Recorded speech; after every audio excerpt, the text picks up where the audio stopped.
I think the final 2 games of the season, it shouldn't determine what your transfer portal buying window looks like, but it does change the perception of your program as you go into December and try to go make moves in the transfer portal. That's why I think it's an important conversation to have this week, is because the final 2 games of the season does kind of change what Nebraska's perception among college football players across the country is, as you're trying to go around and shop and be like, all right, who realistically can we bring in? Who should we get in a bidding war for? What positions do we need to invest upon?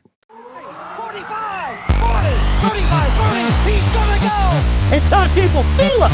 Big Red Junkies. Day by day, he gets better and better! He gets better and better! Team is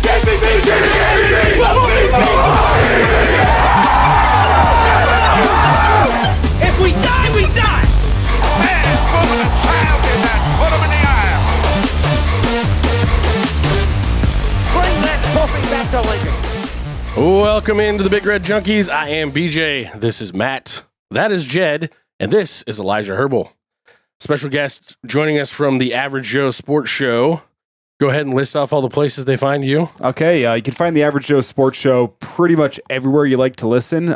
So the main one we like having people on is our Average Joe Sports Show YouTube channel. We stream live 7 days a week. We love having people in the live chat. So pregame, postgame on Saturdays. We have a Sunday reaction show as well, and then Monday through Friday, 4 to 6. So you can find us there on the Average Joe Sports Show. You can also find us in podcasts, wherever you like to get podcasts. Just hit the 2,000 subscriber mark on YouTube. So appreciate that. Go check us out there. And then we just got an Instagram page launched as well, the Average Joe Sports Show. You hear the show, let's see, that is on KFOR in Lincoln, 1240 AM, 101.5 FM, News Talk 900 in Columbus, and then the Superstation ESPN Tri-Cities, Kearney, Grand Island, out in that area, so you can hear us there as well. So a lot of places to hear the Average Joe Sports Show, but we love everyone checking us out online and dive in the live chat. A live chat makes a 7 days a week radio show a lot more fun, a lot more interesting, a lot more to talk about whenever we get it involved with the people. So that's where you can find us. Appreciate you guys having me here today, though. Bi-week edition. Hitting that 2,000 number is pretty fucking cool. Hell yeah. Yeah, well, we had our show last Sunday after the UCLA win, and we were like 40 short, and I just said something on the show like, hey, we're almost there.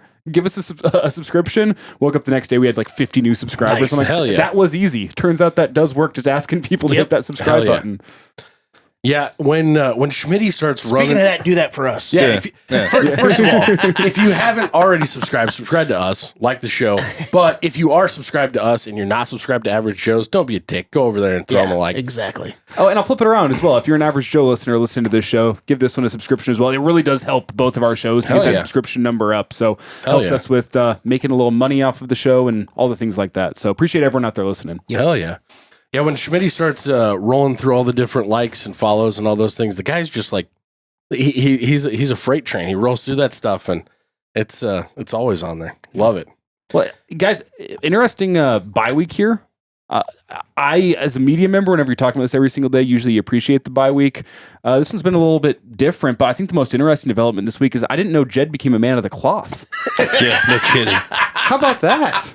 Congrats, man. Nobody would ever think that, especially watching this show or just knowing me in person. No. As long as the cloth has Jaeger spilled on it, it's probably okay. The blood of Christ right here. Yeah. That's not just Runza. And it runs a cup. Oh, that's good. That's how priests in Nebraska do it. They take communion out of the Runza cup. Take communion out of the Runza cup, and it happens to be Jaeger, not wine. Yeah, his wine is just a little bit darker than the average Yes. And a little stronger. Get up to the pulpit, you get your little wafer, the body of Christ, and you take your shot. It's Jaeger. I get it to them, and they're just like, whoa. Yeah. No, I'll take another one. I got a friend that can't walk up here.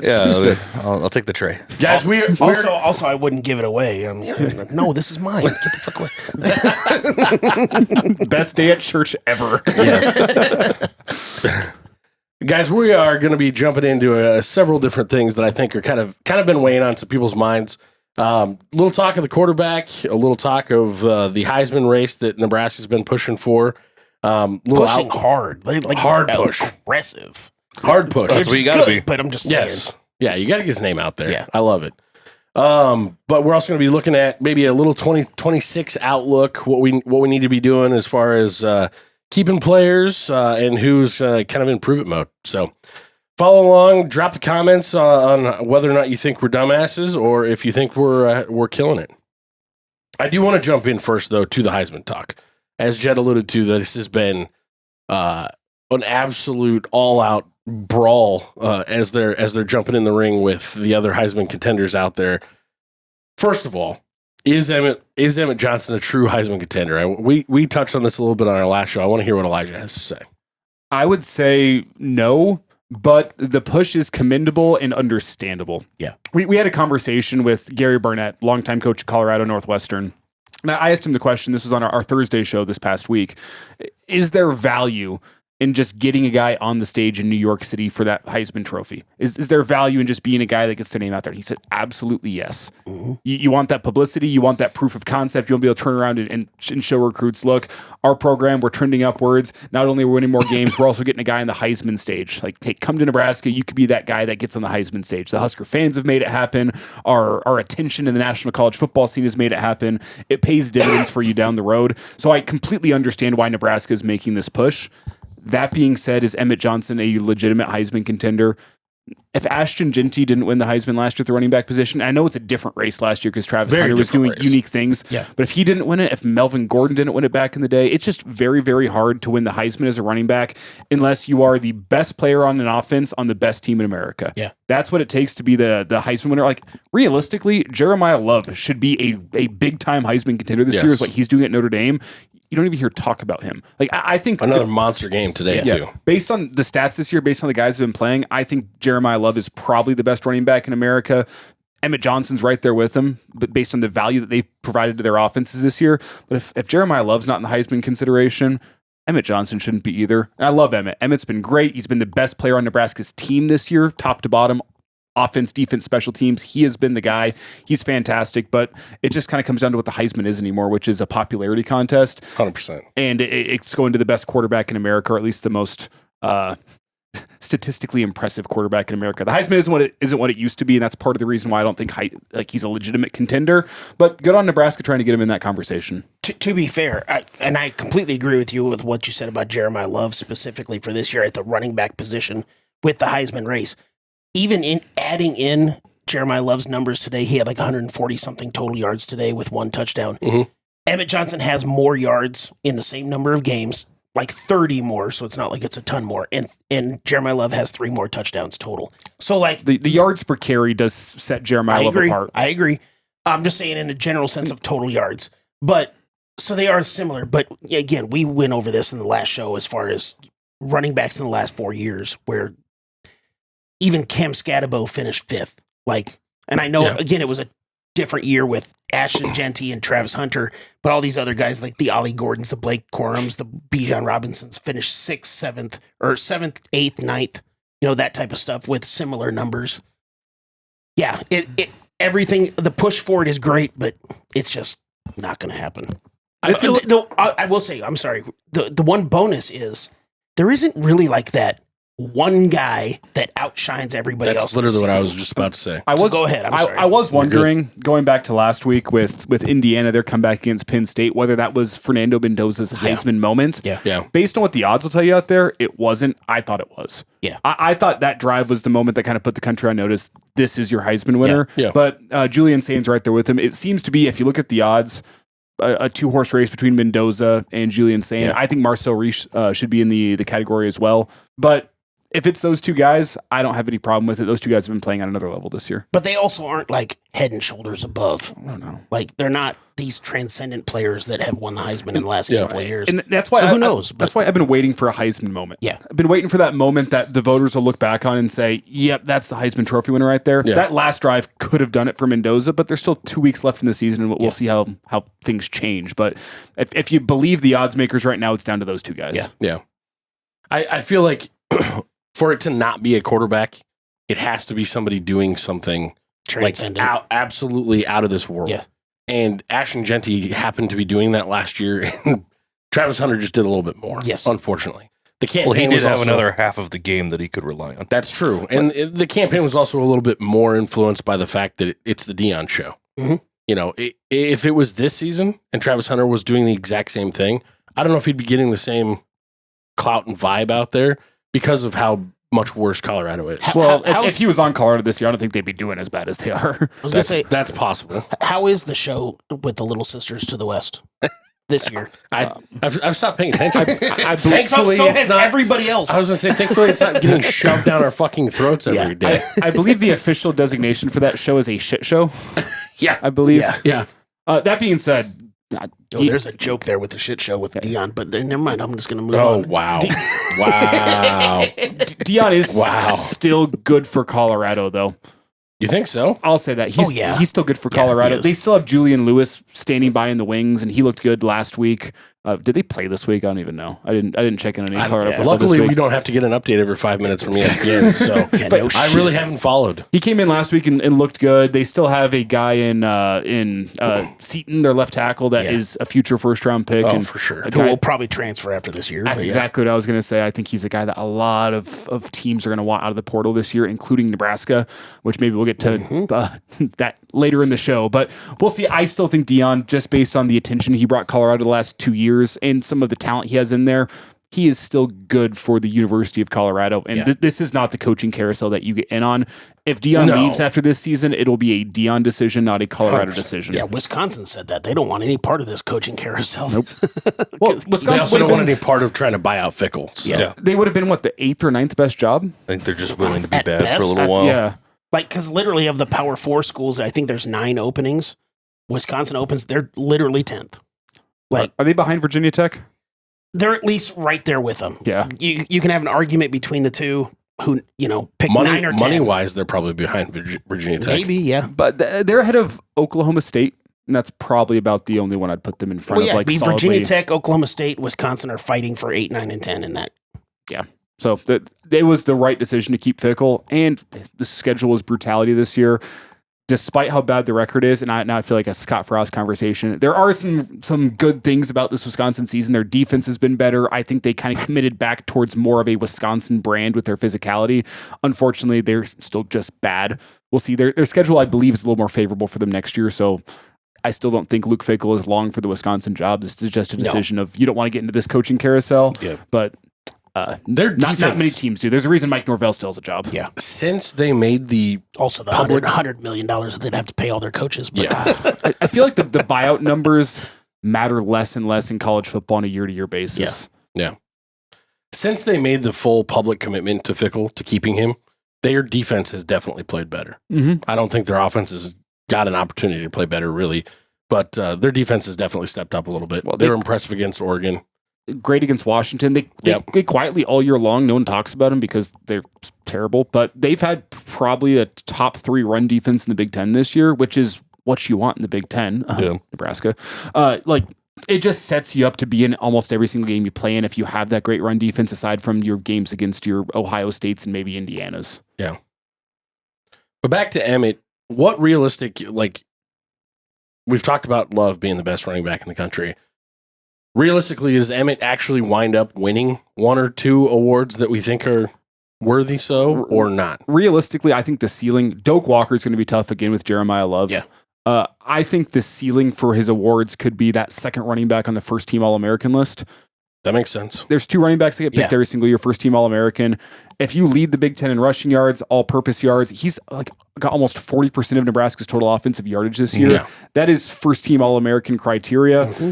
First team All-American, also a bit of a popularity contest, but that is what I'd be looking for Emmett. He's, to me, squarely your first team All-Big Ten running back. Yes. That curse, that drought of Nebraska's first team All-America, or first team All-Big Ten players, which I think was a preseason prop bet for us. Yeah, it was. I think is set to be broken this year. Emmett Johnson should be a first team All-Big Ten back, and I think he'll be in the conversation for being that second running back on the All-American list. And we'll see. With a strong 2 final games, which is possible, you could be looking at a potential Doak Walker, because I think the country is starting to pay attention to what he's doing a little bit right now. And if you can take that momentum, that popularity you have, and turn it into something against Penn State and against Iowa, hey, maybe you can get a look at Doak Walker. But I think as of right now, it's Jeremiah Loves to lose. Well, and I think with the situation that our offense is currently in, he's going to have the opportunity to have a couple of big games. Oh, he'll have 30 plus touches these next 2 weeks. Easy. And if the situation calls for it, you might get him close to 40 against Iowa. I was going to say, do the yards come against those 2 defenses though? Only one way to Penn find out. State, I would guess. Penn State, maybe. Penn State, I would guess potentially. Iowa, probably not. How did that Penn State game look today? I didn't even see what it was. It was closer than the final score would indicate. Yes. They pulled away late. Towards the end, yeah. Michigan State's just not good. No. So we'll It fell apart after the Nebraska game, really. The one thing to note, which I know you guys are going to be getting into this in a show a little later this week with Penn State preview, is it is Penn State Senior Day. How much pride factor does that bring for Penn State? Because there's... Do they have any pride left? Let's be real. The main thing I think these guys are playing for is either transfer portal film or NFL film. Yeah. Every single play still matters for those two areas. But on a senior day, are you playing for the seniors? You're playing for pride in that sense where, hey, we're not going to let these seniors go out with a loss. That's kind of my X factor next week. But I mean, that season has been an absolute train wreck for Penn State all year long. So I can see the pride being out the door by now. I mean, we can all discuss what a bowl game means. They're still playing for a bowl game because they won today. I'm just how many of the guys that are starting though are going to be playing in that bowl game? Especially with a new coach being announced before the bowl game and him going into the portal. I'd say almost none of them. I agree, but I'm just saying they still have that to play for. That's kind of why I was really also hoping for Michigan State to win today, because then it eliminates the bowl game conversation. How many guys sit out then at that point? Like sit out the last two games. Again, you're trying to put together portal film and NFL film. I doubt there'll be much of that. That's fair. That's fair. But there's a big difference between playing for the name on the back of the jersey than the name on the front of the jersey. That is a big difference in how a football team looks. But guys are still going to show effort because there's always other colleges and NFL scouts watching every single snap you're putting out there. That is true. What were you going to say, Matt? Their last game was Rutgers. So, I mean, it's not like they're... You just roll out. It should be all right. Rutgers is another team that kind of just fell off this season midway. I don't think they were ever on this season. But speaking of falling off midway, that's kind of the next thing I wanted to talk about. We've teased this conversation just a little bit, and I've been talking about it pretty much since right after the Michigan game. Do we have it's wild because Rule actually, grandstanded about how good the quarterbacks coach and the offensive coordinator were this year or this last week in his press conference. And my question this year has been, with Dylan Raiola specifically, do we have a coaching issue with the way that he either A, wants to play, or B, they're trying to make him play? Because if you look at the stats over the last two seasons with Raiola, he basically gets to the, he's working out in the offseason with Patrick Mahomes and Jeff Christensen. He's doing things the way that Jeff Christensen's been coaching him since, what he was in 8th grade or whatever that was. What is it about? You heard it a lot last season, the first few weeks of the season, but especially in fall camp. We want to get Dylan throwing, on platform, not so many of this off platform stuff, not so many weird arm angles, things like that. They kind of tried to change a little bit of his style of play. And the further he got away from his training in the offseason with Jeff Christensen into what we're doing, we've watched it the last two seasons in a row. He starts to backslide after like week 5, 6. Am I alone in seeing this? I wonder if it's a coaching issue with Dylan specifically, or if it's an issue with the fact that other teams are cluing in on how to beat Nebraska's offense. I don't think Nebraska's offense as a whole has looked how I expected it to look under Dana. I was expecting this to look a lot more like a Dana Holgorsen offense this year. It still kind of looks like it did at the end of last year, which is a weird mashup of the Satterfield pro-style single-back offense with Dana's passing concepts kind of sprinkled in there. It feels like a weird mashup. Like it's almost like Dana Holgorsen is calling a Satterfield, like the whole team knows the Satterfield offense, and it still feels like Dana's come in like, all right, we're going to install a couple of things here to make this offense hum. That's more the issue I have, where the offense just feels clunky. If you go back and watch Dana at West Virginia and at Houston, the offenses don't look like what it's looked like this year at Nebraska. Well, that's what I was actually just going to ask you. I'm sorry. But, you talk about Dana Holgorsen's offense. He has said that was exactly what I was going to say. That he runs a different offense than what he did at West Virginia and stuff. So is it a traditional Dana Holgorsen offense, or is it a new Dana Holgorsen offense? Because he has talked about the difference that he has away from the air raid offense, the Mike Leach offense. So, and should we make it more of a traditional? Holgorsen offense. To be fair to him, I agree with what you're saying, and I get the whole Satterfield mix and all those other things. But is this actually maybe a new Dana Holgorsen offense, or is it where should we go with that? I wish I knew. Yeah. It feels like a lot of the core concepts of Dana's offenses of the past are gone and gone away completely. I mean, mesh. Dana Holgorsen has made a career off of mesh concepts across the middle of the field. Talked massively after the UCLA game about this. Dylan, after week 3, hasn't gone over the middle of the field, or at least since the Michigan game. He hasn't gone over the middle of the field. He did it once against Minnesota and ended in an interception. And then we play UCLA and we have a couple of crossing patterns. It's like, where the hell these come from? You had a couple And the mesh guys outs were with wide Ja'Cory open. That's one of the biggest differences that I saw in the UCLA game. And I don't know if you caught our recap of that show or not, or that game or not, but that was the big thing for me is we saw, a wheel route that got Emmett Johnson with almost nobody on that half of the field wide open for himself to go down and score a touchdown. Dane Key across the middle. The middle. We had an Isaiah Hunter catch one straight across the middle in a true, straight up 2-and-1 mesh route. Those things that are easy, 1 second, one man read. Oh, my guy did make the move and got open. Here it is, connection.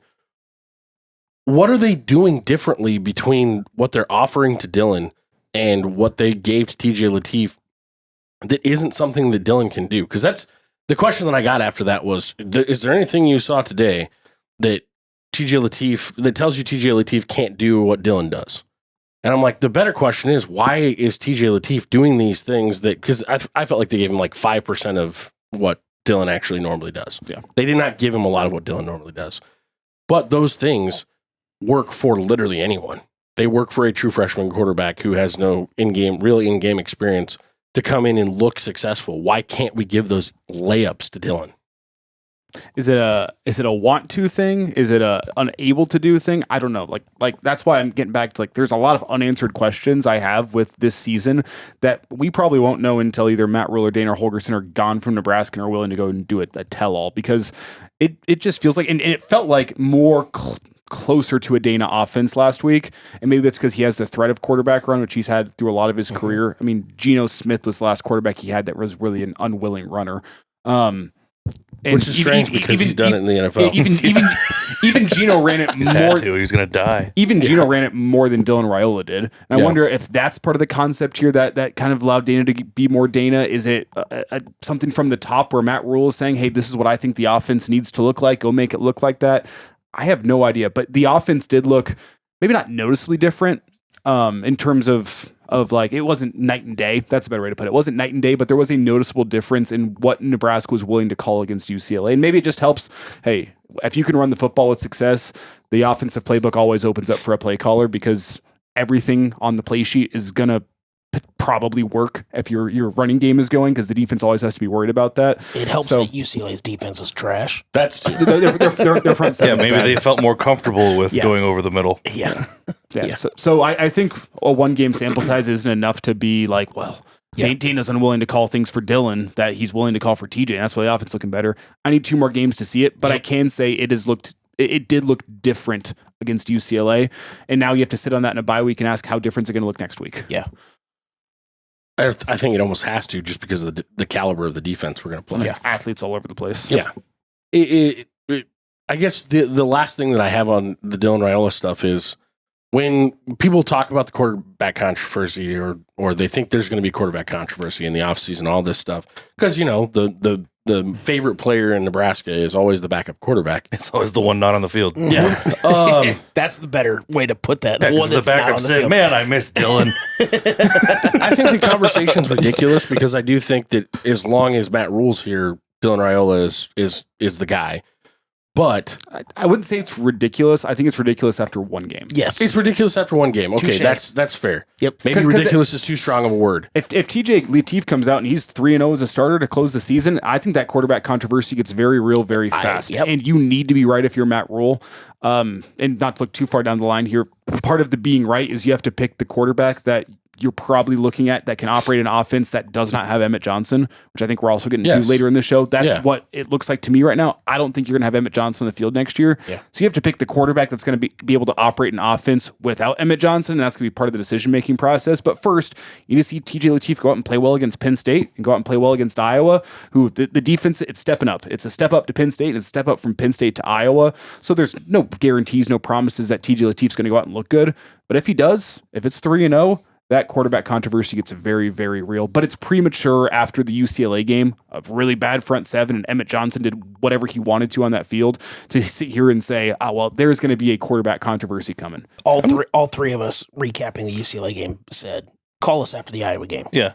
I'm not even sure that it really matters of how good he looks. It matters of his decision making and how well he puts us in a position to win instead of going out and winning the game. It's not necessarily just I don't think him. anybody expects him to be some star that comes out and lights the world on fire. How does the team look? It's not necessarily just him. But yeah. And if he doesn't put us in a position to lose, dropping the ball, throwing interceptions, stuff like that, it gives him a lot better shot. Yep. But I can also say after the UCLA game, I'm encouraged about his chances to go out and impress me in the final 2 weeks of the season. 100%. The fact of the matter is he went out there and there was no missteps from TJ Lateef in that football game. He looked comfortable. He looked comfortable. He looked poised. I was sitting there the whole game waiting for that freshman mistake. Yep. It never came. That is in your first ever start, we can sit here and say it's a bad defense all day, but to not make a single freshman mistake, the ball went to the right guy every single time he dropped back and threw the football. I mean, he realistically could have been perfect on the day. It was just, a yard out of reach on the screen to Mekhi Nelson, and then it's a drop on Dane Key. Those are the two incompletions on the day. Yeah. That is super, super impressive. And it wasn't against a no-name opponent buried on BTN. Yeah. This was on national TV. Fox. Big Fox, the latest game of the day. In one of the cathedrals of college football. Under the lights. It was, back home for TJ Lateef. It was practically his backyard growing up. So if you're one of those people that's out there and says, man, I think from what I saw from TJ Lateef, he's going to go out there and be a great quarterback against Penn State and Iowa, I can't call you crazy. No. I will say, I'll wait and see, but I can't call you crazy. You have good reason to believe he's going to go out and play well the final 2 games of the season, but I want to wait and see it first. Now, that's where I'm at. If he goes out and has 2 more good games, is there a risk we lose him? Absolutely. There's already risk you lose him after 1 good game. Yeah.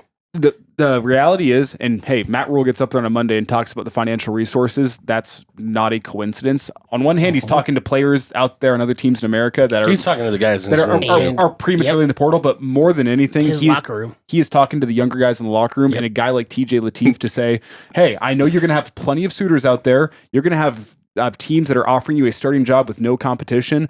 We have the financial resources to match. Hey, maybe we can't match the playing time, but we can go match what these other schools are offering. It is no coincidence that he's getting up there and saying that on a Monday directly after that Nebraska-UCLA game. Yep. Is there a world where at the end of the season, it's almost hey, look, TJ Lateef did really well for his 3 games. There is going to be a controversy. It's natural. Dylan, maybe you should go explore your options because we have this guy. He actually aligns with and matches the rest of the guys coming down the pike that we already have in the pipeline for our quarterbacks, including your own brother, who has more mobility, including Trey Taylor, who has more mobility. TJ Lateef matches almost identically with those next 2 guys that are coming in. And I hate to say anything about losing Dylan because I do think he is a Heisman hopeful type dude next season that it at least should be. My biggest thing is if it's a Dana Holgorsen offense thing and he's trying to fit square peg round hole with what he is comfortable doing in this style of offense because Dylan can't run, is that a conversation? Like, is that a reality that we might be looking at? Sure, but like it or not, the bigger reality that I am kind of wrestling with right now, if you were to go ask any 16-year-old recruit in America to name 1 player on Nebraska's roster, it's Dylan Raiola. They're naming Dylan Raiola. 100%. I also don't. And there is an importance to turning Dylan into an NFL pick whenever he is the most popular guy. Nationwide, if you were to poll America, who plays for Nebraska, name me 1 guy, Dylan Raiola is the guy. From 16-year-old high schoolers to 65-year-olds on Twitter. Yes. Dylan Raiola is the guy that gets named. Like it or not, there is an importance whenever you turn around and try to go recruit guys 2-3 years down the road to have gotten it right with the most popular guy on the roster and to say, we turned him into a draft pick. He's playing for the Oakland Raiders, Miami Dolphins, and who was name supposed to be a first overall pick. Yes, there is an importance to getting it right and turning the guy into what he was supposed to go and be whenever you're going out in the recruiting trail a couple years from now. Like it or not, that's a reality that Matt Rule's going to have to wrestle with this offseason. Now, the be-all, end-all is winning football games at Nebraska, but you also have to it's about winning football games now, and it's also about winning football games in 4 years. It's cool that you brought in a high-profile talent to develop him and to continue that process to make him a draftable player. That's the next step. And that follows everybody else that also wants to be that high-level talent to come into a school. And then, I mean, there's a reason Nick Saban in recruiting would just bring that giant folder and just go, here's another NFL jersey. Here's another NFL jersey. Like, over and over and over again. I can get you to the NFL. Yeah, exactly right. Yeah. For all of those reasons, I agree with you guys. And Dylan is still a great football player who was having a great year until he got injured. Yes. There is 0% chance in my mind I think Rule is having that conversation with him at any point in the near future. Yeah, I hope not. No, I don't think he's. I mean, for the outside view, also, like, I don't think he's also going to have that conversation because that also kind of maybe, sets a bad tone for Dayton Raiola as far as like start to have that conversation. It'd almost have to be a family conversation if that's the type of thing. But at the same time, and of course that's been brought up a lot with the Raiolas in general. But whether it's Donovan Raiola as far as his job security, I was going to say, if he's talking to any Raiolas about leaving, it's not Dylan. But hey, imagine Thanksgiving dinner in Lincoln this year. That stare down between Uncle Donnie and the rest of the Raiolas sitting there like, hey, bud. Yeah. Hey, you see Dylan's broken ankle there? Yeah, you see my nephew who just died last year? But I think if anybody is going to understand the business of football, it's the Raiolas. Yeah. Like for all the reasons. Dominic is going to understand the business of football for what he experienced with college and in the NFL. Donovan is going to understand the business of football for all of what he's gone through. Like, whatever business decision has to happen, I think that they will understand because they've been around the block a couple of times. Well, can I also add here? This is just a quick aside. Based on everything I've seen this year, I think have I been super impressed with the job Raiola's done with the offensive line? Donovan, that is. Yeah. Super impressed? No. Do I think he deserves all the jabs he's been getting all season long? Definitely not. No. That offensive line. I think prior to the last two games, the heat was a lot. It was a lot higher. The Minnesota game was where it kind of culminated. But even that again wasn't all on the offensive line. Anytime a quarterback takes 9 sacks, it is not all on the offensive line. I've been screaming this from the rafters. Sacks are not an offensive line stat. Pressures and hurries, that's an offensive line stat more than anything, and that's not hard and fast. But for the most part, pressures and hurries, that's offensive line.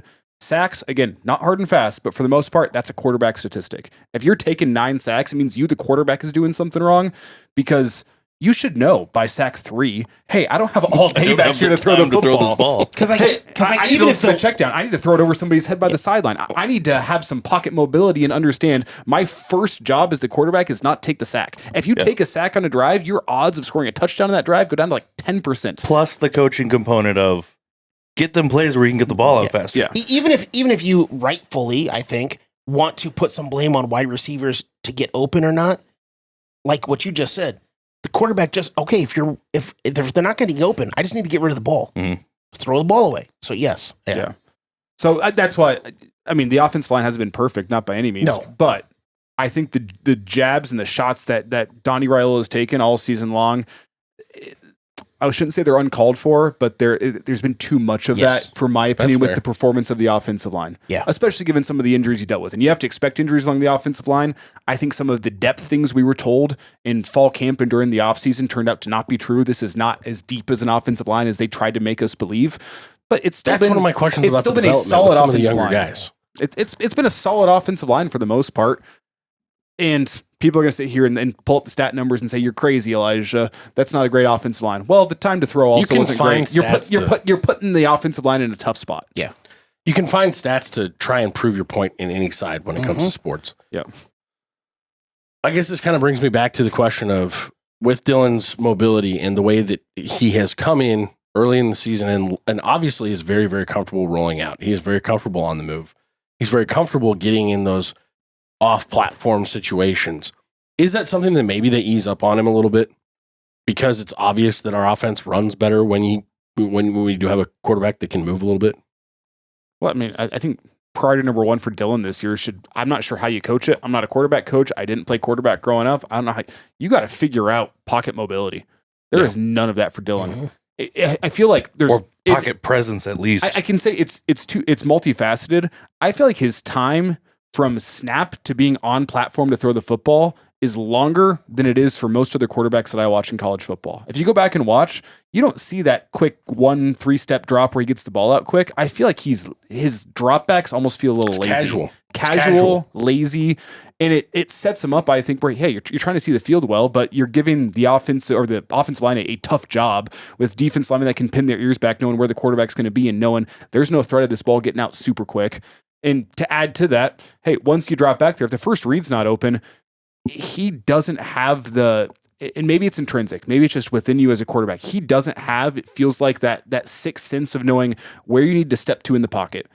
Sean Payton said it before. Other NFL coaches said it before.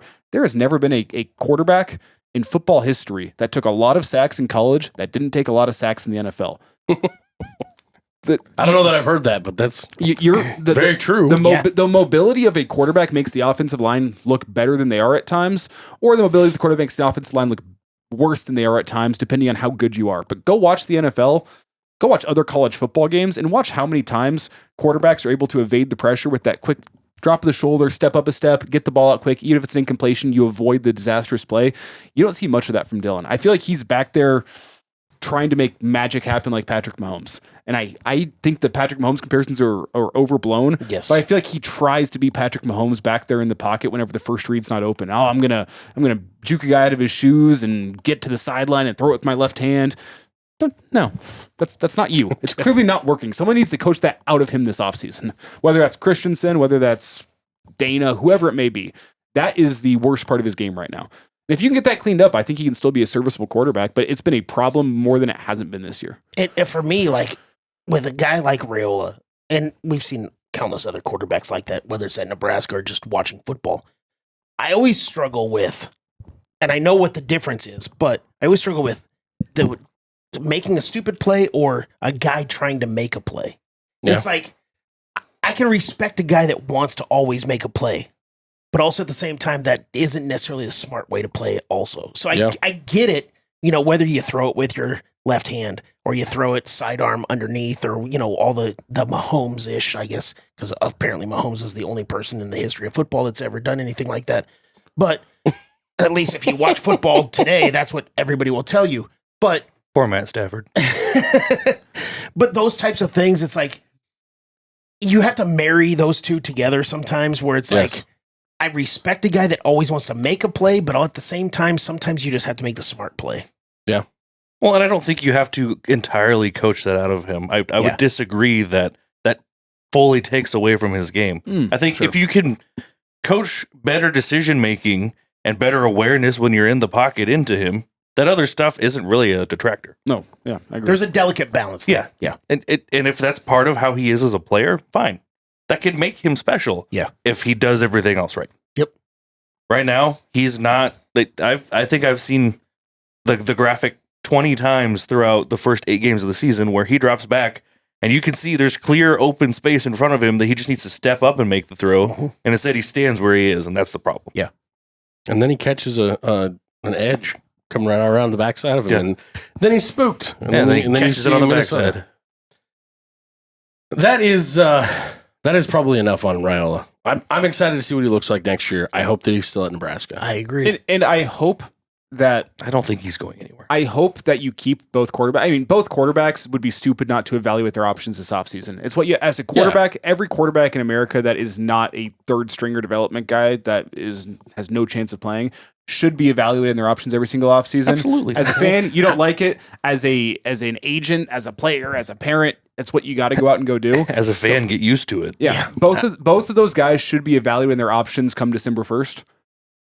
You would hope Nebraska can keep both guys around because I think legitimate competition through the spring, summer, and fall would be great for both of these guys. Hell yes. Can Latif make Dylan a better quarterback? Absolutely. Can Dylan make TJ Latif a better quarterback? Absolutely. It would be the best thing for Nebraska. I think Latif credits him with a lot of what he's developed this first year. Well, and I think Raiola having some pressure on him through the offseason, knowing, hey, I might not have this starting job, would be the best thing for him at this point in time. But also, you have to understand in college football, today's day and age, the reality is if you have 2 quarterbacks that can be competent as a starter on your team, they're not both sticking around next year. Mm-hmm. Guys that are competent starters are going to go out and go and play. That's life. Yep. playing time is the be all end all in college football. More than the money. I think there's teams out there that can go and underbid what a big time program is going to bid for their backup quarterback and say, but we have a starting job for you. And guys will go. Yeah. So guys want to go out and play. And that's, I can't take that away from a guy in Latif, but Nebraska needs to make it financially worth both of their time to stick around this offseason if they're both willing to stick around. That also leads to the whole thing of, like, let's just say Latif leaves and goes somewhere else and then balls out. All Husker fans that are going to watch Latif ball out somewhere else, don't sit there and be like, well, why didn't we keep him? Why didn't we do X?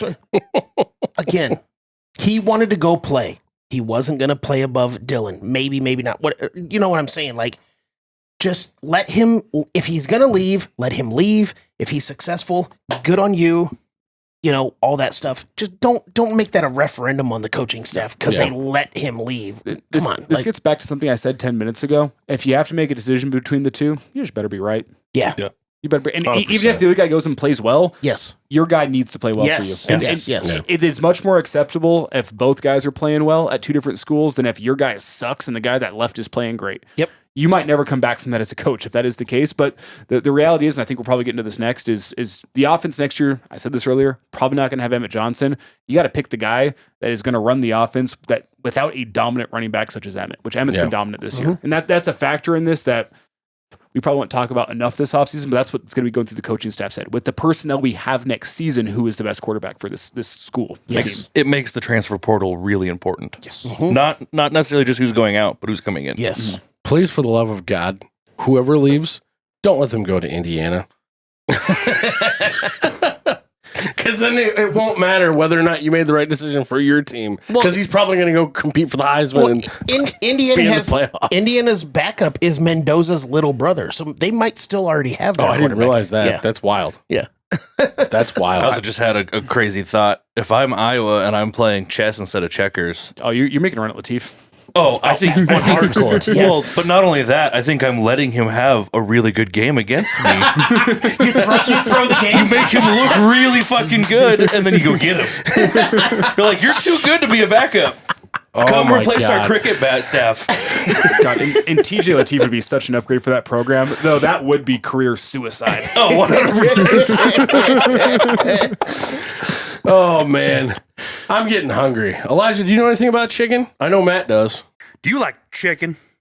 Do you like the world's best chicken? I happen to love chicken, and I'm here to tell you, Trax Lounge in Omaha has the world's best chicken, and that's a scientific fact. Actually, ever since 1965, Trax has been proudly serving the world's best chicken right here in Omaha at their original location just north of Center on 1506 South 60th Street. But honestly, their chicken is so good, they've officially flown the coop and opened a second brand new location out in West Omaha on 18111 Hugh Street. If you like your taste buds, you want to treat them right, get over to Trax today and get some of the world's best chicken. If you really like your taste buds, get the hot buffalo mixed with garlic parm.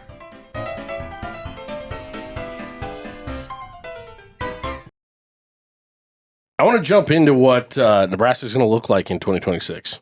Obviously, we still have a couple games left. We've got a bowl game out there, but This is way too early, but we'll do it. It's bye-week talk. It's bye-week talk. Well, it's important because I think the final two games of the season, it shouldn't determine what your transfer portal buying window looks like, but it does change the perception of your program as you go into December and try to go make moves in the transfer portal. That's why I think it's an important conversation to have this week, is because the final two games of the season does kind of change what Nebraska's perception among college football players across the country is, as you're trying to go around and shop and be like, all right, who realistically can we bring in? Who should we get in a bidding war for? What positions do we need to invest upon? Before we move into the 26, let me ask this question, because you just made a really valuable point on what it looks like, the perception as far as players that are really going to consider us in the transfer portal. I think playing. Wow, we got Jaeger going clicky click. I apologize. In the mic. I didn't realize that was going to be so aggressive. I didn't realize That was like a triple shot. Jaeger was like, just gone now. He had a triple shot left. He's like, I didn't think I was going to be so aggressive. I'm so sorry, guys. I meant the sound. I didn't. Sorry. If I didn't know that was my last opportunity as a shot, I might have taken another one. Trust me, you can take a sip of this. There's a lot in here. Jed's over here thinking to himself, "Oh fuck, we have to talk about off-season talk now." I apologize. That I did not expect that to be so loud. I'm sorry. That is a good note. I am so not ready for another offseason. Yeah. Especially with the quarterback conversation that we had before. I'm not ready for that. On one hand, Kansas City and like Arrowhead against Cincinnati feels like a long time ago. But on the other hand, the season's feels like last flown week. by. Yes. Yeah, it both feels like a long time and like it's been a week at the same time. Yeah. Kind of feels like last season. That's what I'm saying. It's like while it feels like it was just like yesterday, it also feels like a long time ago. And this season's been one for the books. We'll just say that. But yeah, I cannot believe we are in mid-November and it's almost off-season time again. It sucks. But on your Maybe perception, a bowl trip will make you feel better. On your perception thing, how important do you guys think specifically the Penn State game is? I don't know if the Iowa game has as much national relevance as the Penn State game from a perspective of if you're a dude in the portal who's going to have, 15 suitors, top dollar at each one, and you're a guy that we're looking to bring in at a very important position, and we can't go out and beat a team that's barely bowl eligible, that's really shit the bed against some really bad teams this year so far, that's going to ding us bad. I think there's a different a win over Penn State does not mean as much as a win over Iowa, but a loss to Penn State means a hell of a lot more than a loss to Iowa. That's kind of my point. Okay. That's a good way to put that. Yeah, because I feel like the loss part against Penn State would really hurt us. There's the last 10 years coming to bite you where you're looking at perception like, well, Penn State's more important than than Iowa because you're looking at the loss side of things rather than the win side of things. Yeah. Which you're not wrong. My big thing is he's also going to, we're getting a live look scouting report for the coaches too, because if we think Penn State's roster isn't going to get completely decimated, I mean, there's a lot of guys depending on who they bring in, but yes. Yeah, but there's going to be a lot of guys on that team that Rule probably already kind of has his eye on that's like, I'd love to bump elbows with you after the game here, guy. I wasn't willing to come coach you at Penn State, but I'll coach you over here at Nebraska. Kind of like the joke that he had after the USC game where a bunch of coaches were taking pictures with Sierra Wright and other players. Yeah, he's like, hey, get out of here, guys. Go away. Go. And he quickly was like, I'm totally kidding, guys. Relax. But they're all good guys. They're all good guys. At the same time, it's like, get the fuck away from my guys. It's a big recruiting week. Yeah. Matt, what are you expecting in 26? Like I said, I think it's way too early to tell. I think the number one thing that we have to do is secure a running back. Well, it's way too early to tell, but you also get these comments from Matt Rule on the Monday of bye week talking about your financial resources, knowing that, hey, no matter who he wasn't making announcements. No matter who the quarterback is as well, you feel good about who your quarterback is going to be. Whoever wins that starting job, I know there's been arrows thrown at Raiola, and we'll see what Latif looks like in the final two games, but you feel good about the quarterback situation at Nebraska compared to what it has been for the last 15 seasons, dating back to probably Joe Gans. Like, you're in a good spot, despite at times this year it hasn't quite felt like that. You're in a great spot nationally. Does it feel like 2026 is playoff or bust for Nebraska? As you look at the build under Matt Rule, you still have a chance to get to 9-3 this year.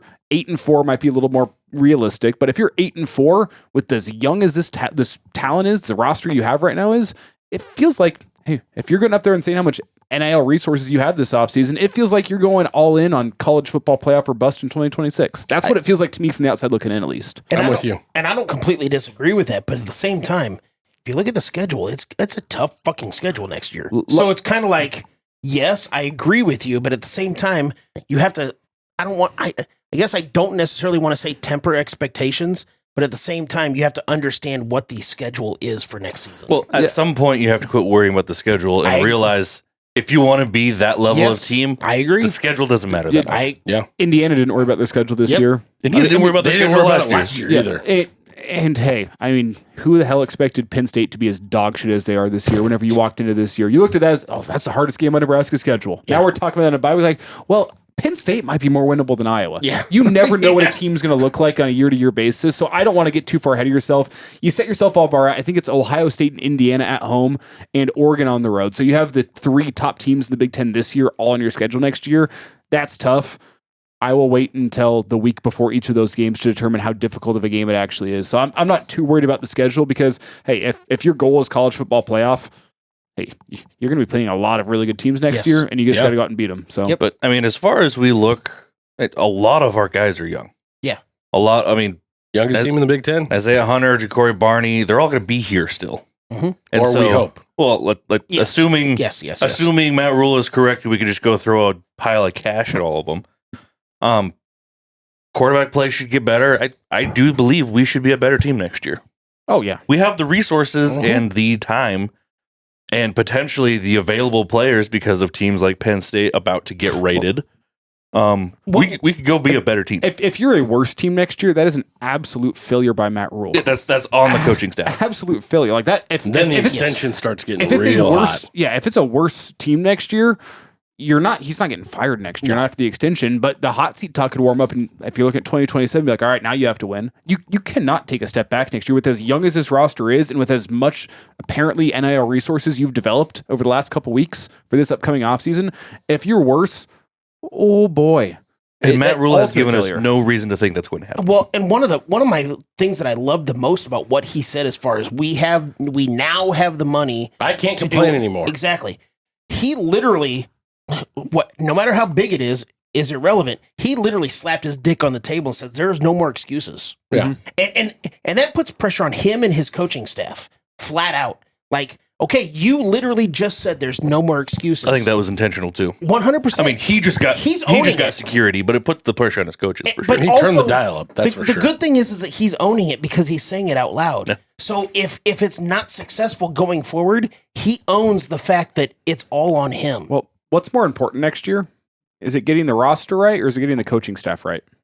Let me ask the question. To look back Ooh, at I what like this. 2025 has been I like so far, this. has the coaching staff been right in 2025? Because we talked about Dana, we talked about Coach Raiola. Has the coaching staff been right? Are there changes coming? I think the player personnel is more important.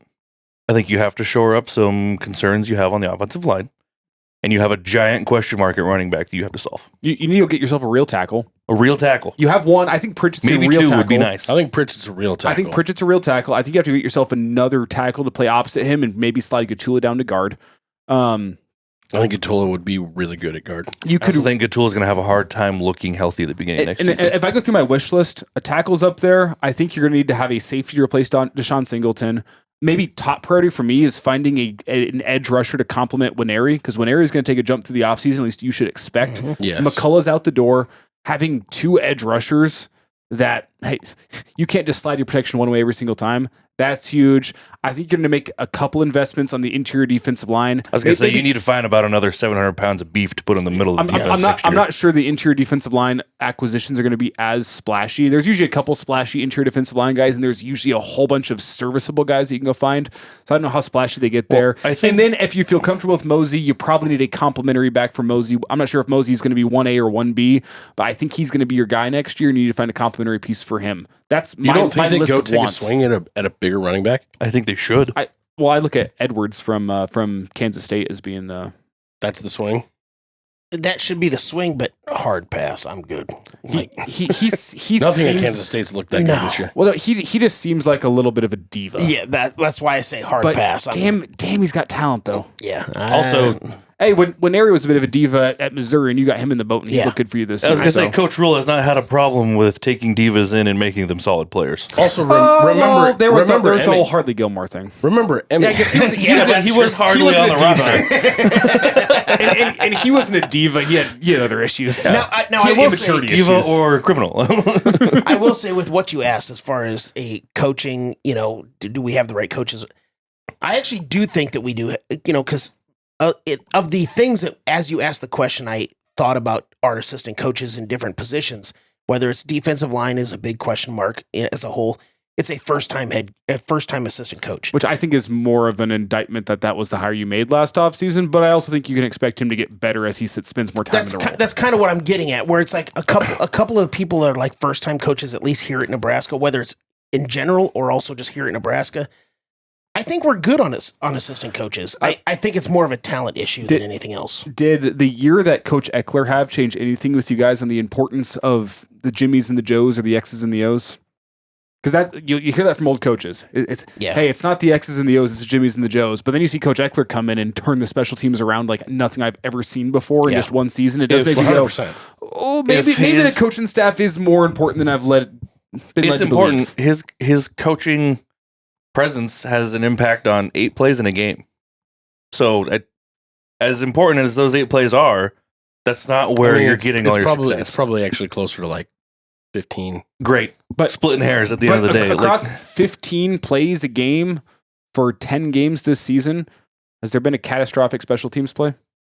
One. One. We fair caught a ball at the 2.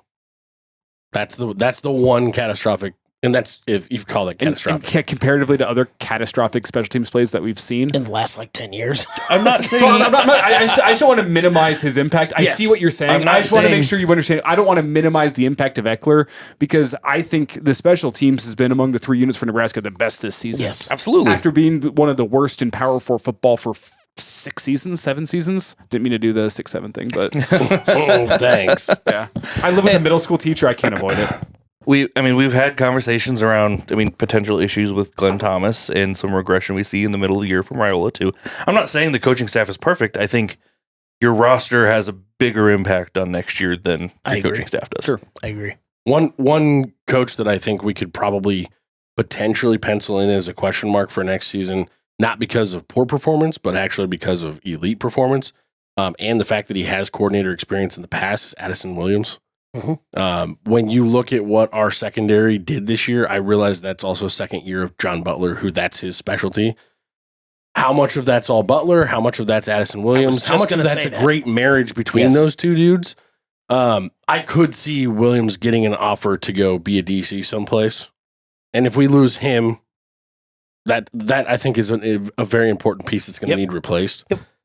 That dude also inherited a Lamborghini, and congrats, you did not crash the Lamborghini. Yeah. And that's what, if I'm him and if I get offered a DC spot, I'd be like, awesome, that Lamborghini I inherited just got me a house. Just got me paid. Yeah, the talent he had coming back in his 1 year, if it's 1 year, at Nebraska, okay, I'm just going to show up. Look at the comeback, though. Really, what did he deal with that was actually talent that was coming back? He had a corner and he had a safety.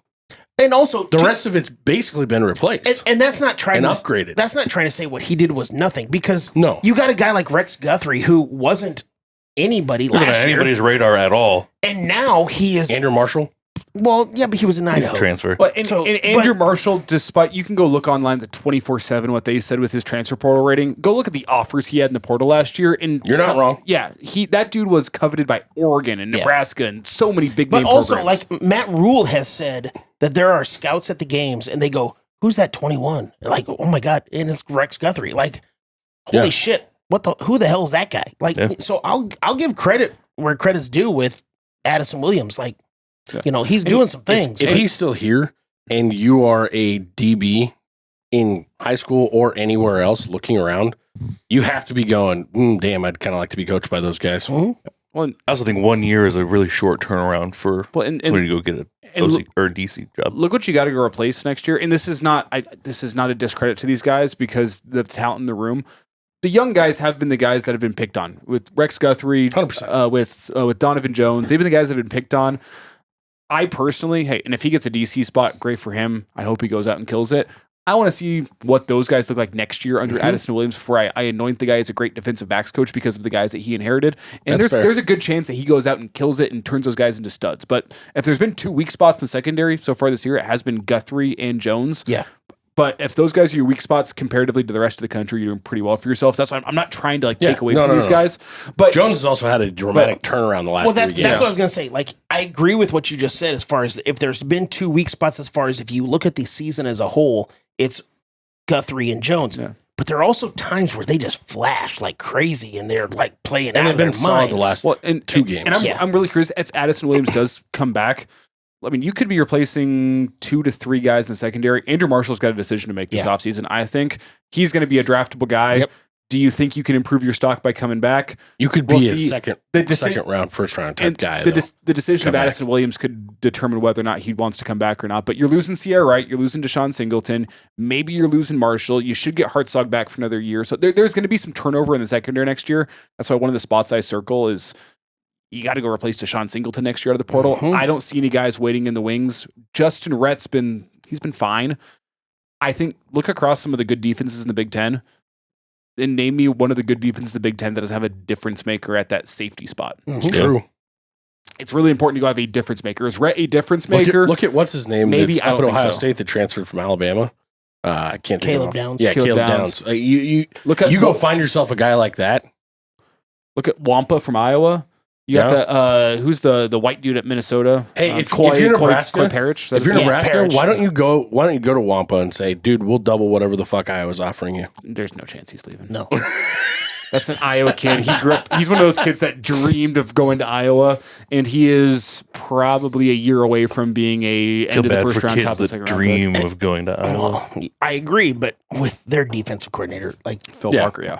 Yeah. And their defense, you watch it. It's so. That's why they're so good. Their defense is so simple. That's why a lot of them are playing on Sundays anymore. They have be careful because the last time we were all four here, we were talking about Iowa safety and all those things, and then these two over here were like, "Oh fuck Iowa, they're terrible." Yeah, and all this. they made some waves. Notice I haven't said any of that today. No, Iowa's defense. Give it time. What makes it great is the fact that it's simple. I was talking to a guy who he was a walk on. He didn't do much for Iowa, but he played linebacker on the Iowa defenses, and he just talked to me. He's like, no, I mean, and he was scout team to be fair, so he wasn't like he was getting all of the defensive calls. But he's like, for the most part, in a given week, we're working 3 to 4 defensive schemes.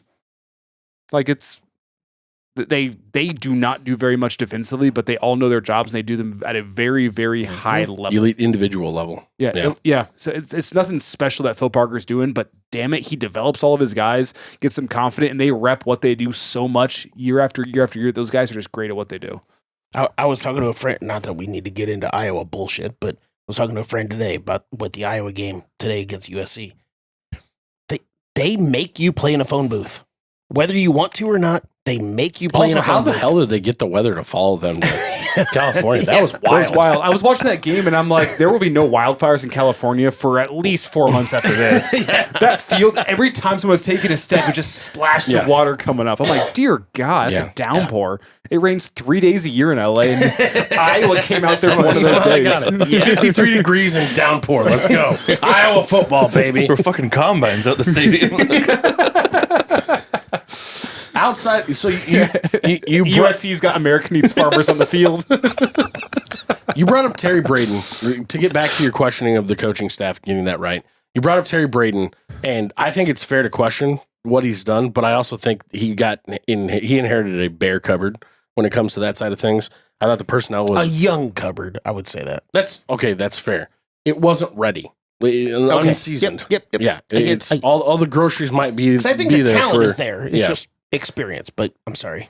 My thing is, he's coming in almost the identical situation to what Donovan Raiola came in. He was never the guy. He was always the assistant to the guy in the NFL, and he actually has way more of that experience and has coached some elite D-line down there in Kansas City.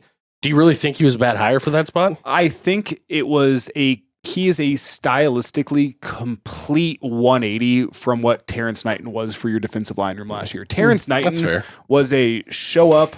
I mean, I can't repeat some of the things he said before some games last season. On but this show, you can. Yeah, you can. Oh, no, I cannot. As a white man, I cannot repeat some of the things that he was saying. Okay. Never mind. Okay. Yeah. That's not where I was thinking, but okay. I want to clarify.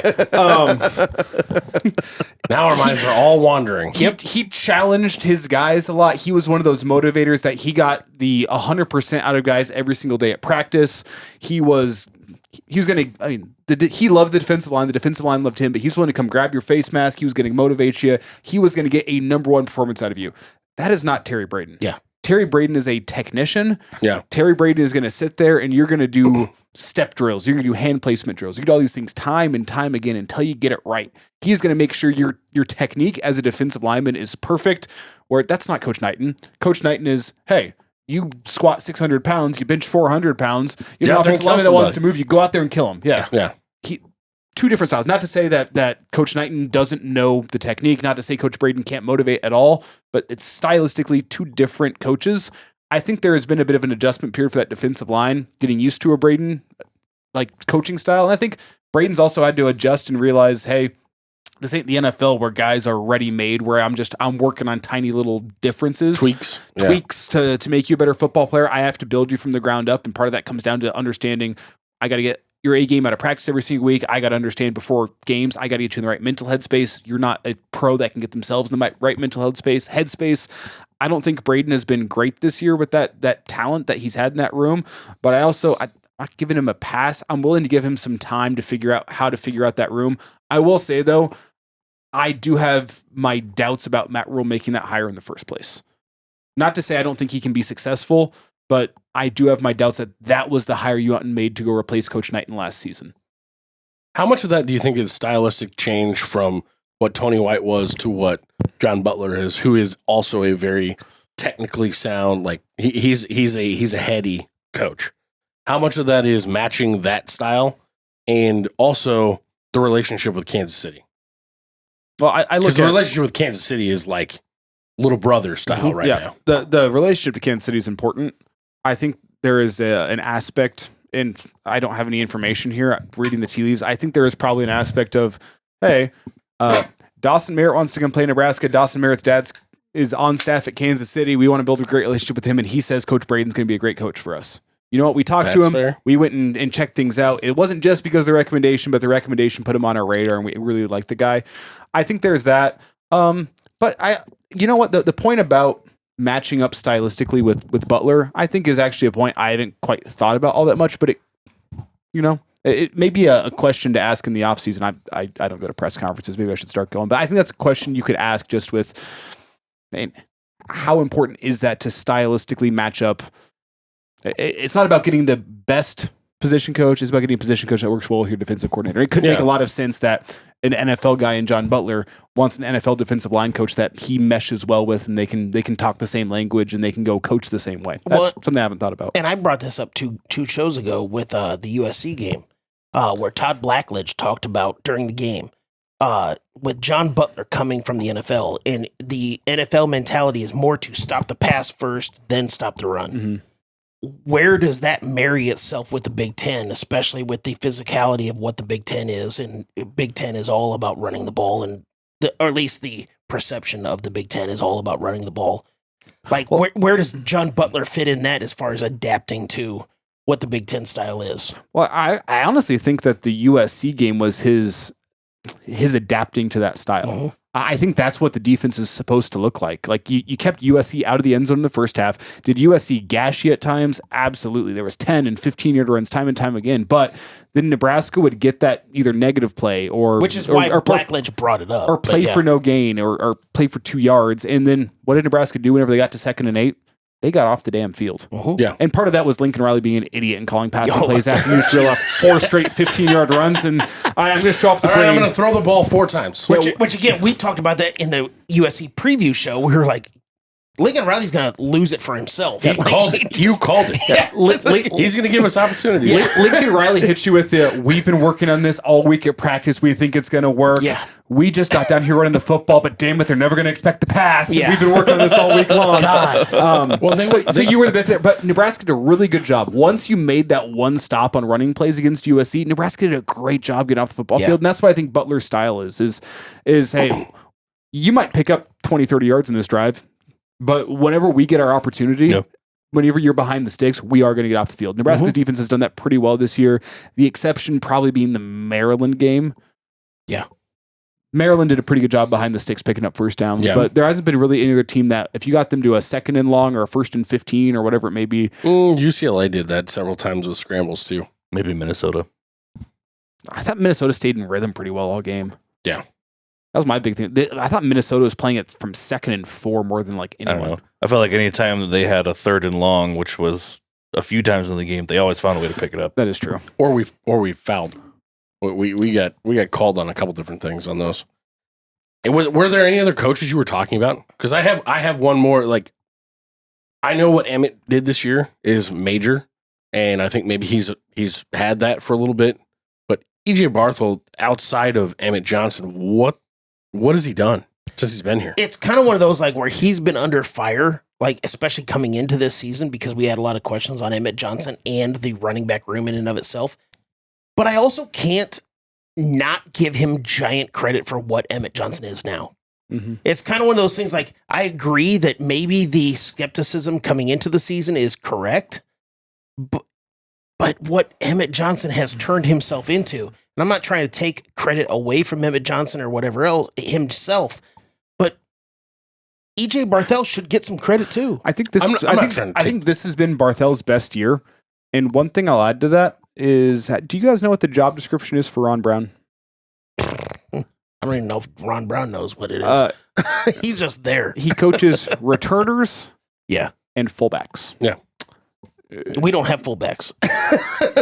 And so this is not me saying, "Oh, Ron Brown is coaching the running backs." No, I think Ron Brown, he has been coaching for years and years and years. Yeah. I think he has been a very positive influence on Coach Barthel this year, getting him ready to go coach those running backs up, getting Emmett Johnson to a next level. I think the ultimate test, I don't think you're moving on from Barthel, but I think his test next year is, what does Mosey look like with a full offseason working as a running back? Because this year he has at times looked like a wide receiver playing running back. Yeah. Kind of Wandale Robinson-esque, where it's like, that guy doesn't look natural there, but we like having the ball in his hands. Next year, what does Mosey look like? And do you go find another complimentary piece for Mosey? That's the question. But I think, and again, this is not me getting inside information. This is me reading the tea leaves. I think Ron Brown has been a very positive influence on Coach Barthel and his coaching, getting Emmett Johnson ready. Because who went and identified Emmett Johnson out of high school?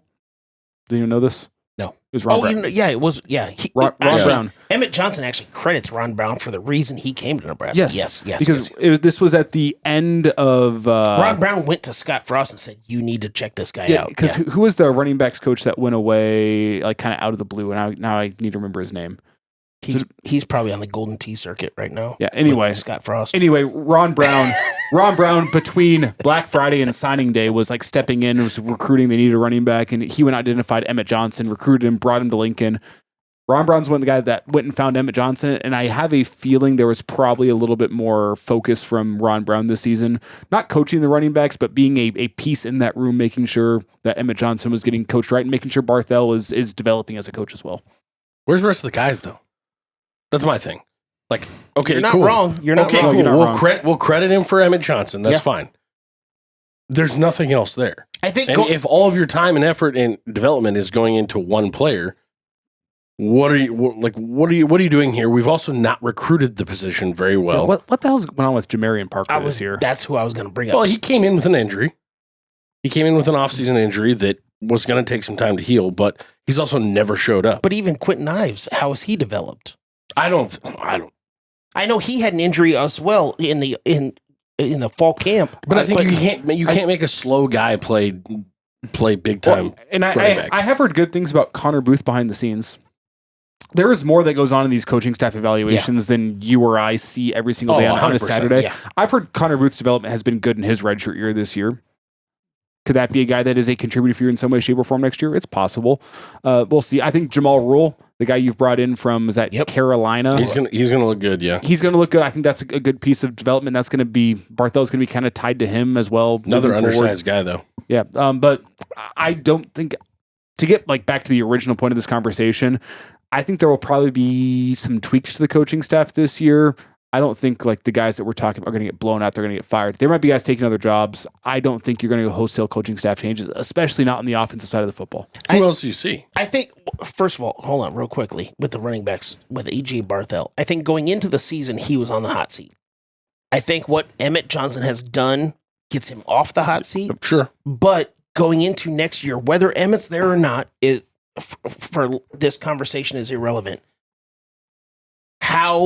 If Quentin Ives stays, how he develops. If Connor Booth, what you just said, if he develops. If Jamarian Parker comes in healthy and how he develops, that will say a lot more next year with E.J. Barthel. That's very fair. Or if somehow we manage to keep Emmett, how he develops. Yes, but I'm just saying, outside of Emmett, how does he continue to be an elite running back, or does he regress? Yes. Despite how likely I think it is that Emmett goes off to the draft, that is the biggest thing in the offseason this year. It's more important than Raiola and the Teef. Yes, I agree. It's what does Emmett Johnson decide I agree. to do? Because in all likelihood, I see him as one of those 4th round, 5th round type of guys next year. That's not discredit to him. That's just what the running back position is in the NFL. Life. Yeah. Guys get drafted late round. The team that drafts you beats the hell out of you for 4 years. Mm-hmm. You hope to find one more contract who's going to beat the hell out of you, and that's usually the end of your career. If you even get that second contract. So a 4th round grade, a 4th round spot is not a bad spot for Emmett to be. And I don't think this comes down to money. This comes down to the fact that NFL stands for not for long, and it is especially so for the running back position because teams see you and they can beat the hell out of a 21-year-old longer than they can beat the hell out of a 23-year-old. That's the thing. If you can get in there early, you have a lot better shot at getting that second contract because they can keep on beating on you. Cam Scadaboo was a 4th-round pick. Yeah. Yep. And before his injury, he was the deal. And the thing is, real deal. The injury that he had is the reality of the running back position. Insane. Does he ever come back and look like himself? I asked that same question after the UCLA game when we brought it up the first time. You don't know. That's why. Can he replicate this season again? But in a general sense, he came in as the deal. Yep. So as a 4th-round guy, he's able to do what he needs to do and succeed. And if he picks up an injury, which running backs tend to do, a 4th-round pick is not the worst in the world if the guy doesn't end up coming back looking like himself. Yeah. Which is unfortunate. No, that's I'm the talking reality. about. I'm talking about if he would come back to Nebraska. Well, that's what I'm saying. Could he replicate this season again? Well, he could. Yeah, he could. I mean, he's been an Energizer Bunny this season. He doesn't look like he's tired all season long. I agree with that. I just don't think the decision to come back to Nebraska comes down to a lot of people are saying, "Oh, Nebraska needs to offer him the money to come back." It's not about that. Yeah, you can't offer him 8 years of money, so that's not the same thing. I brought it up on the last show. Cam Scadaboo, if you count the guaranteed signing bonus, he's making over $2 million this year. No. Nebraska's not paying Emmett Johnson $2 million next year, so the money's not going to be the same. It is what it is.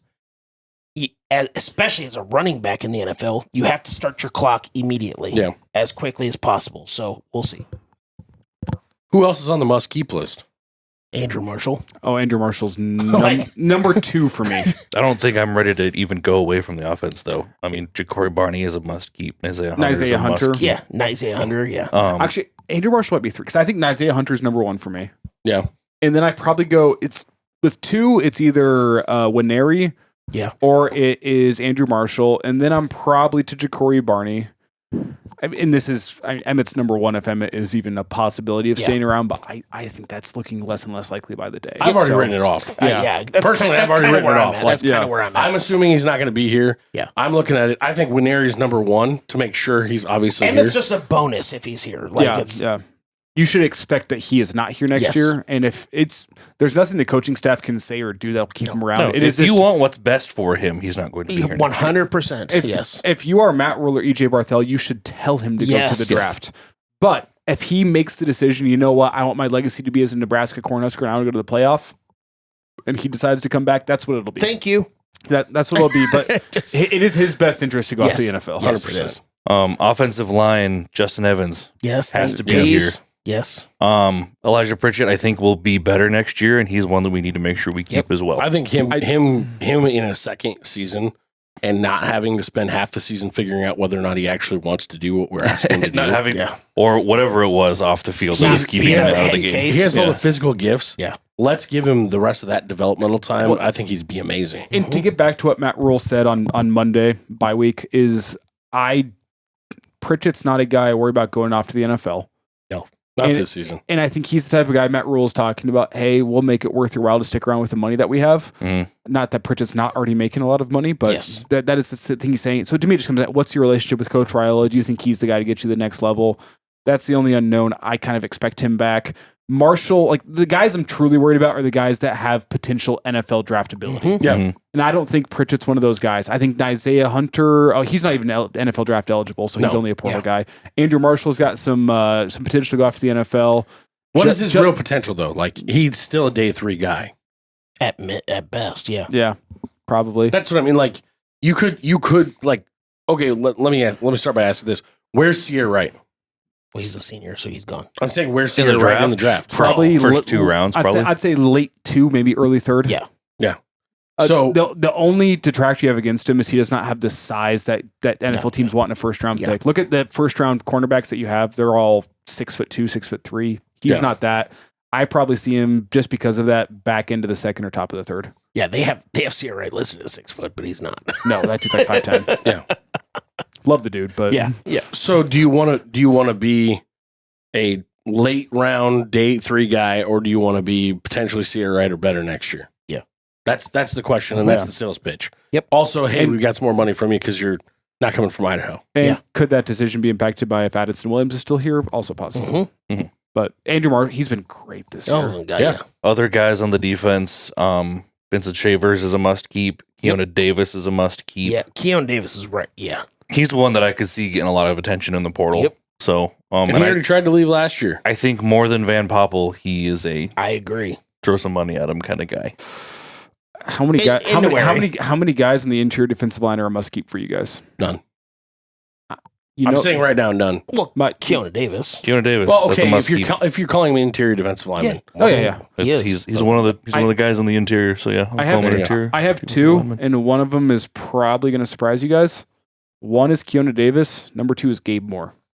Okay. Gabe Moore, yeah. I actually mentioned him after the UCLA game. Gabe Moore, everything he flashes at times this year. I think in terms of his strength and conditioning, he might be a year away. That is a run plugger for you next year. Yeah. I have him on the must-keep list because I think after another offseason of getting his body right, being able to play more than 15 snaps a game, he could be really, really good. Mm-hmm. He's on my must-keep list, and I think you could probably get him for a pretty reasonable rate. Winery must keep. Yeah. Absolutely. But I would also add Pet Shock in there. Yeah, but I also don't really think he's going anywhere. Sat right behind his grandparents. Danny's season tickets actually are right behind his grandparents. Okay. He's a Nebraska boy. Yeah, 100%. That's why I said I don't think he's going anywhere. No. So, but he might get some more money. Yeah. No, 100%. Well, if I remember correctly, his final 2 schools, his final 3 were Wisconsin, Oklahoma, and Nebraska. Someone can fact check me on that. I think that was his final 3. And it sounds like there's a lot of family pressure to go to Nebraska. Yeah. Well, they have season tickets. Yeah. His grandparents do. Yeah. Anyway. So that's a big thing. I think there was some family pressure. Hey, you're going to be a Cornhusker, son. Right. And then the last one, at least for me, that we've talked about a few times on the show already, Rex Guthrie. Yeah. He's got great development already. And he's got a good career ahead of him. I only did not bring him up because I think the same concept of Pet Shock where he's staying. Like, fine, I agree with you. Just because you've got him doesn't mean you shouldn't give him a little money for being here. I'm not disagreeing with that. I'm just saying, yeah. I'm bringing this up because I've heard you bring it up several times on your show as far as portal ads that you'd like to do. Dylan Rogers, you're obviously not expecting to be the man in waiting. And I am not expecting McGahee to be here next year. I agree. McGahee's gone. Yeah. Why do we think that? I think he's part of that crew. I think he chose to redshirt, quote unquote, chose to redshirt because he just wanted to save another year for the next place he goes think to. so? He was, I will say this, he was upset about McCullough being brought in. Yep. And I don't think he felt like he got a fair shake this season. Yep. And he's been a healthy scratch for 4 or 5 weeks now. Yeah. There's a reason for that. There's Like a I reason. said, There's a reason early in Dylan the Rogers season, has come in. He chose to redshirt now. What's been the thing though? Like I don't get it because this is kind of going back to a couple of times we've brought up Cam Lenhart and where's the development in Cam Lenhart? What's gone on with him? Well, I guess the best thing I'll say with McGahee, I'll compare it to anyone at work. How would you feel if you got passed up for a promotion at work for an outside employee whenever you've been grinding your tail off and you think, I know this team that I work with better than anybody else. I was the right man for the job and they have gone and pulled in somebody else. Yep. You can stick around for that job for a little bit, but it'll always put a divide in between you. What's the reason? I'm curious why he got passed over. Because you had a chance. You found a better talent. Yeah, I think who came in. That's what I mean. You found a better talent. Nebraska wants to win football games. Yeah. They thought McCullough gave him a better chance to win football games. It's not disrespectful. It's just it is what it's business. No, that's what I'm sat talking here about. all year calling him Darth Vader. He's a fucking intimidating dude. I get it. No, not Darth Vader. Darth Husker. What do you Whatever. No, I call him Darth Vader. call him? Oh, I'm sorry. I thought No. you said Darth Husker. No, nope, Darth Vader. No, that's one of my big things is It's not personal, it's business. I do think the That's edge rusher is going to be a massive because we're kind of transitioning to like what pieces we need to add. And that's one of like the 2 or 3 premier positions in the portal. Yeah. It's left tackle, quarterback, edge rusher. Yep. So that's why I'm looking at that because Dylan Rogers, he filled in admirably against UCLA. You would like to pair a guy with Winery that just gives offensive linemen fits because not only does that give you better pass rush, but it also helps your interior defensive line, takes a little pressure off of them. Which, not to tease when we do our Penn State preview with Penn State's defensive end who flashed last year, but now he doesn't have Abdul Carter next to him. You know, it helps having another you're right. guy on the other side. Yep. Yeah. On the offensive side of the ball, Do we have an idea on the guard side of things, whether or not we've got the guys in waiting, ready to go, or are we going to be going out and filling those holes? Those guys are both seniors. They're both aging out. I mean, that's kind of one of those things that we talked about at the beginning of the season where I said that I saw a tweet from somebody, and I don't remember who it was. It was just some random person, so I apologize for not giving them credit. But they said, what does it say about Donovan Raiola specifically? And I know what you said earlier as far as maybe Donovan has gotten too much criticism, but where our projected at the beginning of the season starting five, like three of the five are transfers. What does it say about what Donovan has done as far as his development? I don't know what we're going to do as far as guard next year. I think I have bigger questions about Coach Raiola's talent acquisition. Okay. I think there is he needs to find the right type of guy in the recruiting world that meshes with who he is and what his values are and how he plays the offense, how he coaches the offensive line position.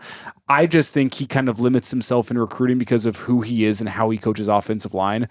That's part of the reason why I think he lost out on Brandon Baker. It's part of the reason why he lost out on, who was the guy who went to Tennessee? Yeah, I know who you're talking about, but I'm brain farting. Yeah. Sanders? Yeah, David Sanders. Yes. Part of the reason why I think there is a very specific type and of even the guy that went to Raiola, Colorado, who, again, we think Seton. is going to transfer. There's just a very specific type of guy that Raiola gets along with well, that meshes with who he is in his coaching style. That's more my question, because as you look at Nebraska's roster, how many guys in that offensive line have you seen that you go, oh yeah, that guy's a tackle? Yeah. I see one. Yeah. Elijah Pritchett. And it's not from here. The other guys, you go, I mean, Prohaska maybe, but he's had so many injuries that it's not a guy that you could come in and rely upon in the season. Gatula feels like a guard. Corcoran feels like a guard. I mean, is Gatula the answer at one of our guard spots? I mean, if you go in and get a right tackle, I think you move Grant Bricks. If you're not moving around all the time, maybe. I mean, look at you brought in Tyler Canuck from Utah, who's a backup. What'd you do this year? You moved him to guard. Yeah. Grant Bricks has been working at guard.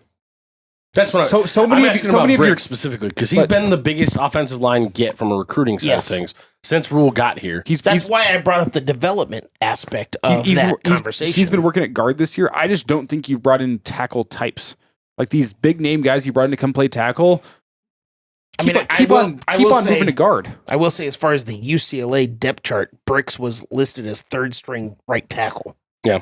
So from what I understand, he's been practicing more at guard. That's fine. I'm just they also got saying right tackle. Well, because Tyler Canuck is also listed at both right guard and right tackle. Yes. And I think it's kind of a similar situation with Bricks, where it's like break in case of emergency. I just had to bring it up as there. what is on the board. So yeah. Are we gonna need to go get another wide receiver? I don't think so, personally. I think Quinn Clark's a guy that probably starts next year. I don't think that there's pressure to get one. Could we get one? Yeah, you find one that falls in your lap. Absolutely. Yes. I don't think that there's pressure to get one. Love Quinn Clark. Demetrius Bell, you haven't seen him this year. They love him behind the scenes. Keelan Smith, another big body. Yeah. I think like Keelan Smith and Quinn Clark kind of fill that role that you had to Dane Key. You get Cortez back to Mills. Hunter. I was say Cortez Mills, you'll see a bit more.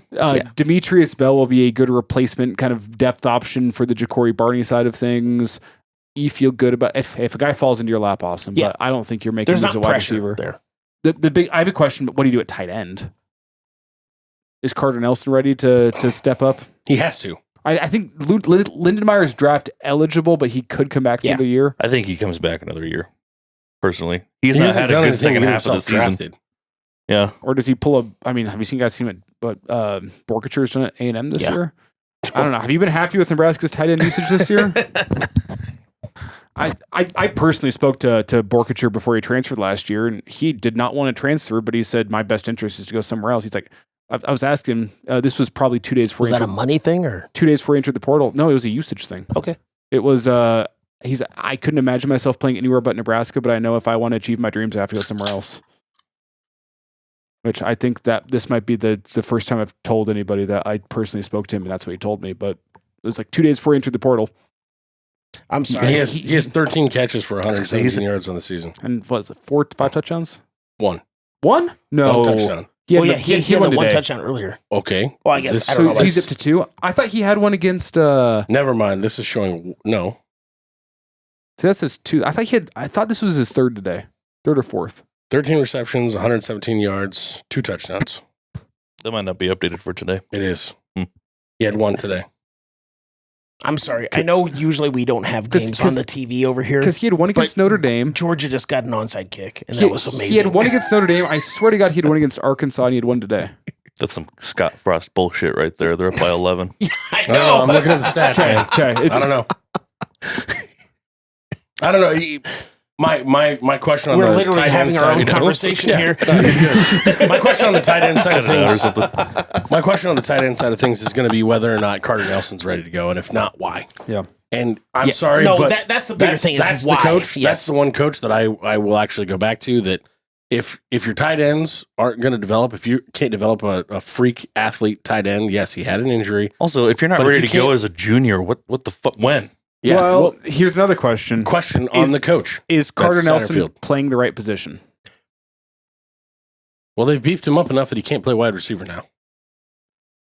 I also, Again, Throw in a tackle. I also, I was going to say defensive end, or you try to slim him back down, move him back to wide receiver. but I also had the freak question athlete. coming into him being recruited. His transition to playing 11-man football as opposed to 8-man football. I don't know what kind of transition that is, but He didn't struggle in Senior Bowl games. Yeah, I don't. but he hasn't done much in college games. I agree, but who's his coach has been? Is Satterfield a good tight ends coach? I don't know. He's the one guy we didn't bring up in the coaching You can't conversation. say a Satterfield a Senior good Bowl coach. like where he coached him for like a week and a half. I mean, I don't know. You don't get Senior Bowl MVP for your first or second or third time playing in 11-man football and have a real problem playing in 11-man football. I'm just saying, I don't know how the transition has really. Also, the benefited game him. for that position is not that much different between 8 and 11 man. I'm not completely disagreeing. I'm just I saying. ain't play 8-man football. I don't know. I'm only asking the question. I'm not completely disagreeing with either of what you guys are saying. I'm just saying, I just didn't know what the transition would be like for him. So Mhm. I don't know. Anything else we identify that we have to have for next year? I don't think so. I think we covered it all pretty well. 10 wins. Yeah, I was gonna say more wins than $1 million. That's my last question. Yeah. Is A top is 25 win would be nice. Is it playoffs or bust next season? Ask me again in 4 weeks. No. I'm Yeah. asking you right now. Is it playoff or bust next season based on we've got all the money, I can't complain about it anymore? If you ask me Based this right on- now, the answer is no. What would you be happy with? A 9-win improvement? Can I let me just add to this? Thank you for interrupting me. Yes. I'll give you a second to think on that. I know I've been using the term this week on our show, playoffs or bust. I will say the expectation for 2026 is playoffs, but it's not playoffs or bust. It is, you need to be a top 25 relevant program. When you're in November, you need to what be does on the bust mean? You need to I be guess. on anything short of the playoffs is a failure. Trouble. That's what bust means. I will No, say, but- if you are not in playoff contention come this day next year, come November 15th, 2026, if you are not one of those teams that is in the playoff rankings that can either play their way in or play their way out of the playoff, that is a failure. But playoff is the expectation. It's not a failure if you don't make it, but you need to at least be in the conversation. That's where I am at with what I will agree the with what he NIL just said. resources. Yes. Yeah, and I think that anybody who's saying bust as in rules on a hot seat if we don't get there isn't being realistic about how coaching in college football goes. Which is why I said, what does bust mean? But yes. I mean, Playoffs and I'll bust, know what I'm saying? Huh? What? Yikes. No, I guess what I mean by Hold on. I'm not going to let this pass.